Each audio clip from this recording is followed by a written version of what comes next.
Hello and welcome, this is Noah from Nomad Gaming, and thank you for joining us for another video about the Marvel Champions LCG. Marvel Champions is a living card game produced and distributed by Fantasy Flight Games, and if you are looking for a place to stay up to date on strategy, deck building, new rules questions, and of course gameplay, please subscribe to the channel to join our community and keep up to date with what is coming down the pipeline. Today we have an exciting rules roundup for you, many great questions from around the internet that we've got answers for, some that bent our minds just a little bit to help us figure out what the rules mean and how they apply in different situations. If you joined us yesterday for the attempt to load this video, I apologize for the technical difficulties we had with the audio track, but as you can hear now, it has been corrected and we are live and with full sound. So let's jump ahead into our rules roundup and see what questions we've tackled this week. Starting off with user Rebel181, we've got a question about the new Goliath card that was spoiled this week. If you haven't checked out the spoilers, go check out the other content creators that put those out. Of course, I'll have a video summarizing and bringing together all of those coming out shortly. But we thank all the content creators who have been given the privilege of putting those out and hope that one day FFG will choose us to share in that joy as well. But with this question, we want to know if Goliath's action, giving him +4, and then his attack defeats him, can you call him back with make the call, play him again, and then is his action still active?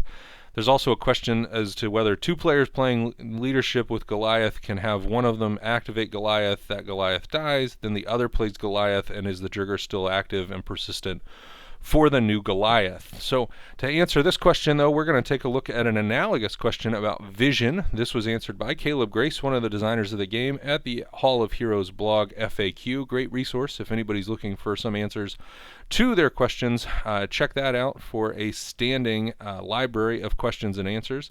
But in this question, the question was asked if Vision activates his ability where he discards a energy resource and then gets a bonus to his stat.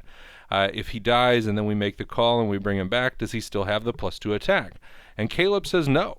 Caleb says that the Vision that was boosted has left play and the Vision that entered play after has not triggered his ability. And the same rule will apply to Goliath. The actual card in play has to trigger the ability. There's no standing effect on the table. It doesn't persist to other copies of the same named card. It's got to be activated for the one that is in play. So great question. Thanks for putting that out there. And thanks to Caleb and Hall of Heroes for giving us an answer to that we can use. We've also got a question here from user Hot Tuna that says, regarding physical toll, do I have to pay the 3 additional resources to use an invocation? Are invocations played? Doctor Strange's card just says resolve the ability on that card, and my instinct is that it would affect invocations, though, from a design perspective.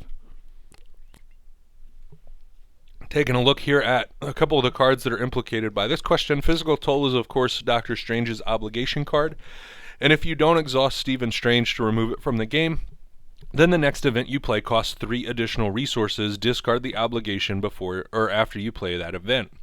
Doctor Strange and Master of the Mystic Arts allow you to play invocations. It says pay the printed cost of the top card of the invocation deck and then resolve the special ability on that card.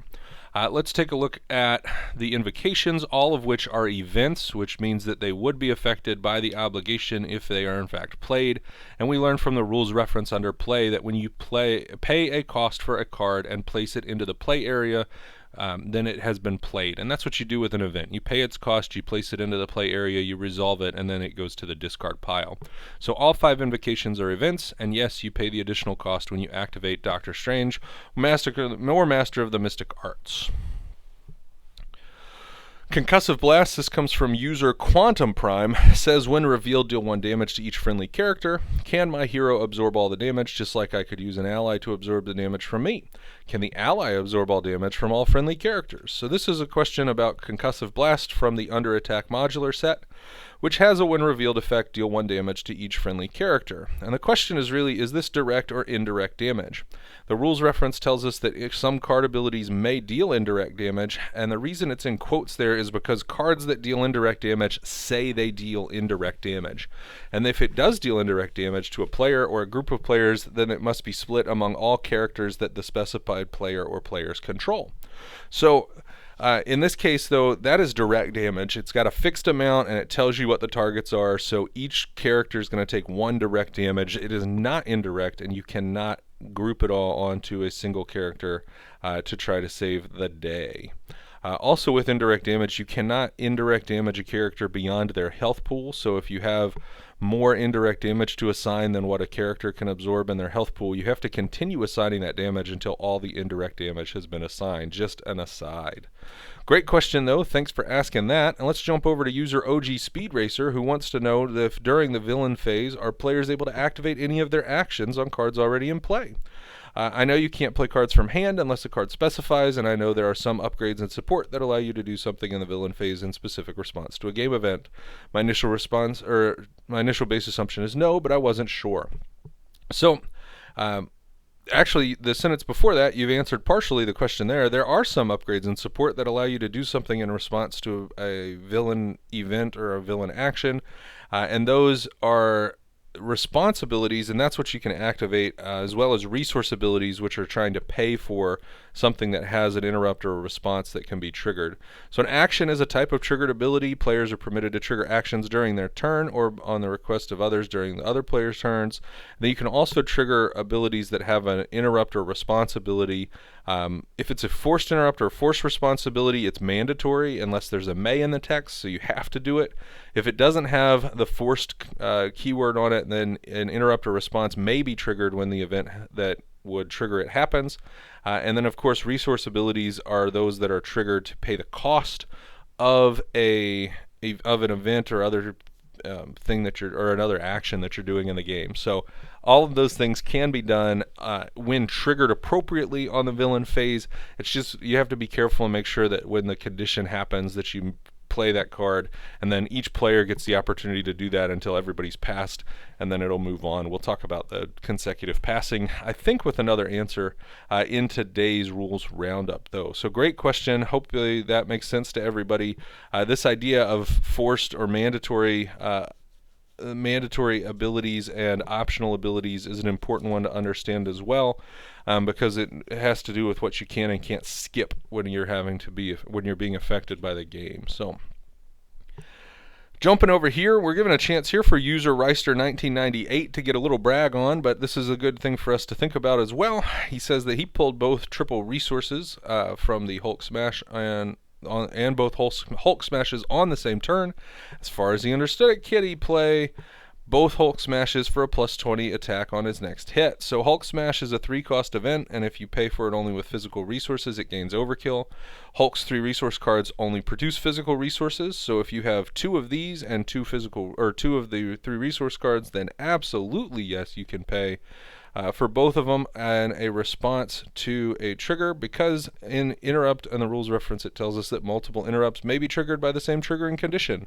In this case, the triggering condition is the exhaustion for the basic attack, and then you can respond with the first Hulk Smash, resolve it completely, respond with the second Hulk Smash, resolve it completely, and then finish your resolving your basic attack with +20 attack and overkill for the finale blasting awesomeness of Hulk.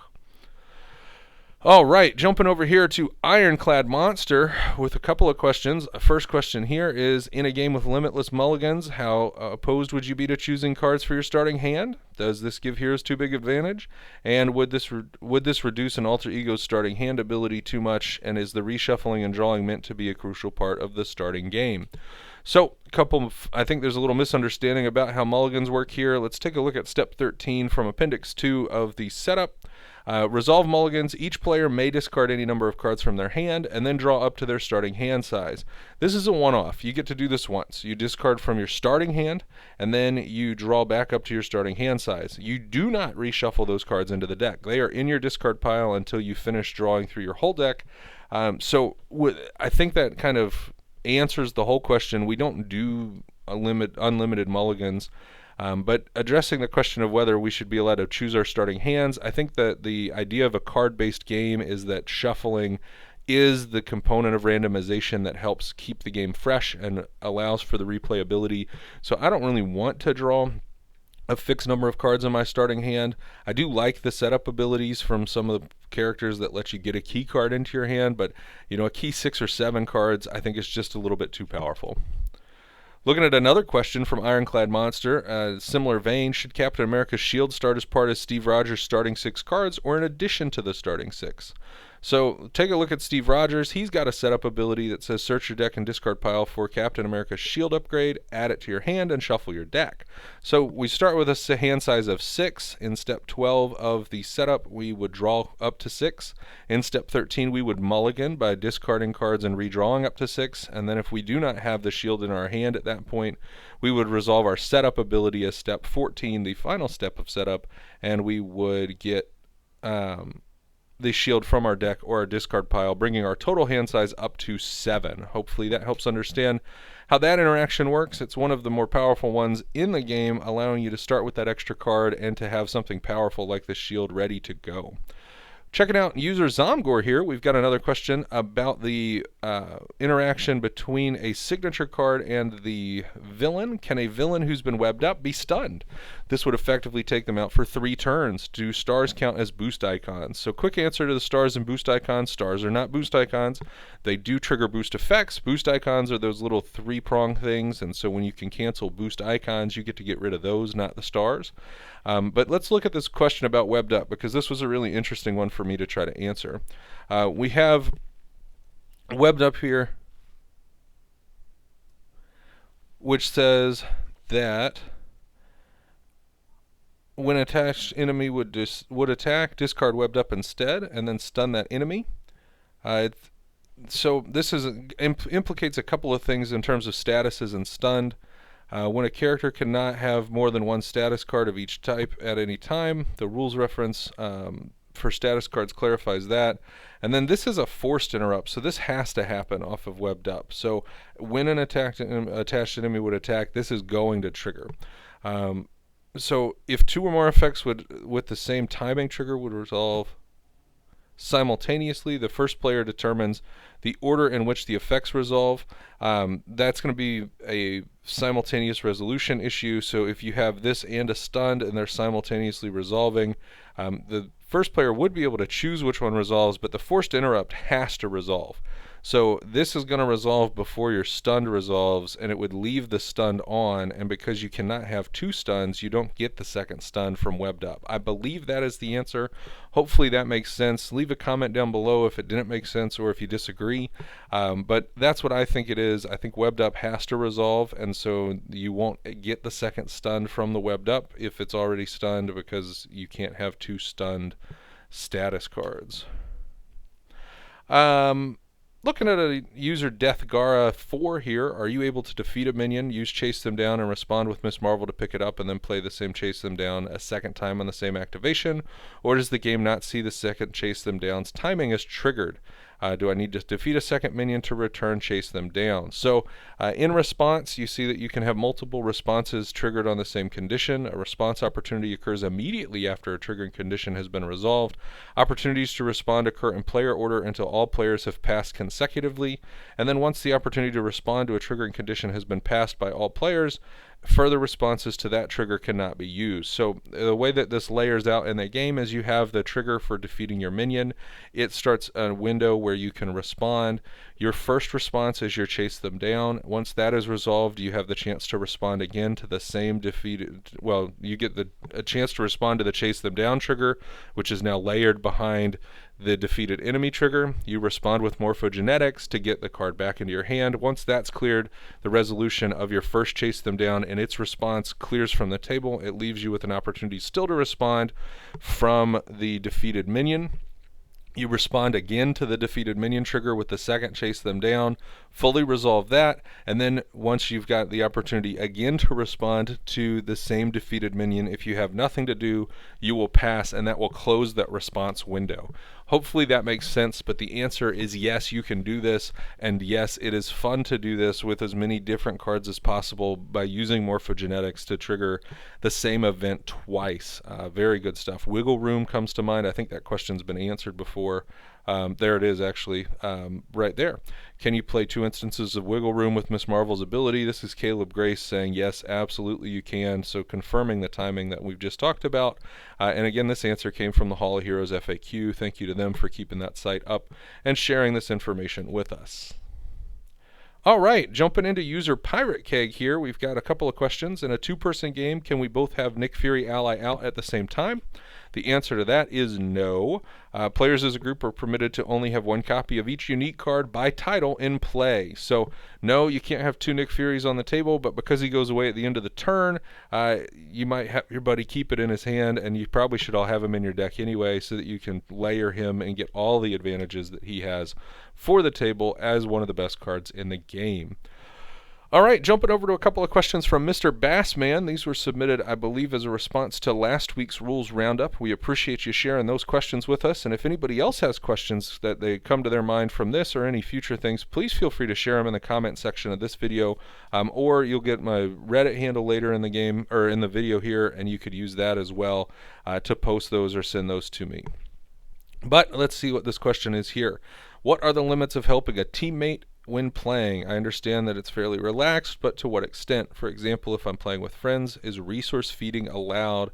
Are they allowed to assist in launching multiple cards from my hand, for example, by funding resources? So let's take a look at a couple of the rules here about resources and table talk. So first off, table talk is fair game. You can do whatever you want unless there's a peril keyword. There aren't any peril keywords right now, but I expect they will be coming soon. So talk all you want to, share your strategies, make a plan together. Just remember that your timing is important. Some things don't trigger until later. I believe things like Maria Hill can be affected by player order in terms of when it gets played and what cards are drawn when. Also, Hulk requires that when you end your turn, you discard your hand, so you can't keep your stuff until your buddy's turn because it's going to all go away, but you will get a new hand eventually, but not until he's finished his turn. And then let's look at the resource thing here. This is cost. When a player is paying a cost, that player must pay the cost with cards and game elements that they control. So there is no resource sharing. This is definitive. You can't share resources, but you can share ideas. So hopefully that helps you answer that question. Thanks for putting that one out to us. We got another question from you here, though, Mr. Bassman. More specifically, we were a bit confused in our first run through regarding the get mechanic in relation to Iron Man and the extra HP from his gear and attack from another card. I have Thor on the way, and I think that he has some similar mechanics. Could you please explain how this works? So, I believe you're referring to the semantics here of you get +1 hit point or you get +6 hit points from Mark V armor and rocket boots. And the thing here is this is just a bestowal of a static bonus, and so it's a modifier, and if an ability that modifies hit points expires or becomes inactive, then the modified hit points would revert, or the modified attack also would revert, or the modified thwart. Whatever's modified goes away if the card goes away or the effect is canceled somehow. So get is just the language they've used in the game to say that you're having a modifier on that particular stat, and as long as the card remains in play, you get to keep the modifier. Hopefully that helps clarify it. If not, try to hit us again with the question and give us a little bit more specifics, and we'll try to help out in understanding what exactly is causing you trouble there. Another question from Mr. Bassman. When playing Iron Man relating to his gear, do I pay the resource cost to add it to the table, activate it similar to an ally, or only to activate the ability listed on it? So let's talk about costs. The card's resource cost is the numerical value that must be paid to play the card. Some abilities have a cost described in the ability text that must be paid to use the ability. An arrow icon in the ability text distinguishes cost from effect in a pay cost arrow resolve effect format. So let's look at the 4 pieces of armor here that have costs on them for an activation. On the top left, you can see the resource cost for the card to be put into play. You pay 2 to put powered gauntlets onto the table. That's by discarding 2 resources from your hand, and then it is permanently on the table unless it's discarded. But then to activate that ability on it there, we look at the pay cost arrow resolve effect. The cost is exhaust powered gauntlets. The arrow distinguishes cost from effect, and then our effect is deal 1 damage to an enemy, 2 if we have an aerial trait. You can see that also a similar cost over on the arc reactor and the Mark V helmet. All of those exhaust. That's the only cost you pay. No discarding a card, nothing like that, just an exhaustion. Now rocket boots though has a little bit of a nuanced cost. It's going to require an exhaustion and a resource to be discarded, but only one. and then you can activate its effect, which says gain the aerial trait until the end of the turn. This effect is becoming more common. I think you can see it on stuff like Yarnbjorn and some of the newer cards, that there are additional costs that require specific resource matching or just a generic resource to be paid, so that you can activate a cost in addition to an exhaustion. But hopefully that answers that question for you and makes it clear. But it's the cost on the top left is what gets it into play from your hand, and then the cost in the text box distinguished by that arrow format is the cost to activate its ability. All right, another question here from Mr. Bassman. Ally cards. You pay the cost to activate an ally, putting them onto the table. Can that ally then function on the table with one action per turn until depleted or dead, or do you have to pay the cost to attack or thwart using the ally each time they act? The answer here is that the cost to activate an ally's basic attack or thwart is that they are exhausted. You can find this in text under rules reference ally. You don't have to pay any resources to it. You just have to exhaust to do it. There are some that do not exhaust or have other triggered effects that may ready them, but just look at it carefully. But generally 99% of the time you are going to exhaust an ally, maybe take a consequential damage in addition to that, but the consequential damage is not part of the cost. The exhaustion is the cost. The consequential damage happens after the effect is resolved. So important to remember that. Another question here, Mr. Bassman. This was a good question. I liked it. It's creative, although it unfortunately doesn't work this way. But God of Thunder, can you bank or stockpile the energy that it produces so that it can be used in a future turn? Again, we've answered this. You don't have to pay the 2 costs to activate it. It's got the same format here of cost, exhaust, God of Thunder, and then after the arrow, it has the benefit, which is generate an energy resource, but it doesn't allow you to stockpile, and that's because the resource ability timing. Resource abilities can only be triggered when you are paying for a cost, and they don't store. You don't have like a cache of resource or a resource pool where these things stay, and you shouldn't use tokens on God of Thunder to try to like build them up and stockpile them. That is going to bring us to the end of today's video. Real quick, if you're looking for more information on the Marvel Champions LCG, check out the Reddit thread, Marvel Champions LCG. Not curated by me, but I enjoy them, benefit from it, and from the community there. My handle on Reddit is user YT_Nomad Gaming. If you have any questions that you want to post to me, you can post them on the general Reddit thread there. You can also put them in comments to this video. But that does wrap us up for today. Very excited to have this. There's some great stuff coming out soon. Really excited for Rise of Red Skull. The spoiler season has been fantastic for that box. Really excited to have that come to the game and to see what it's going to do for our deck building and to the challenge level with a campaign scenario and other options. If you've enjoyed today's video, please like, subscribe, share, and turn on your notifications. And folks, until next time, let's go game.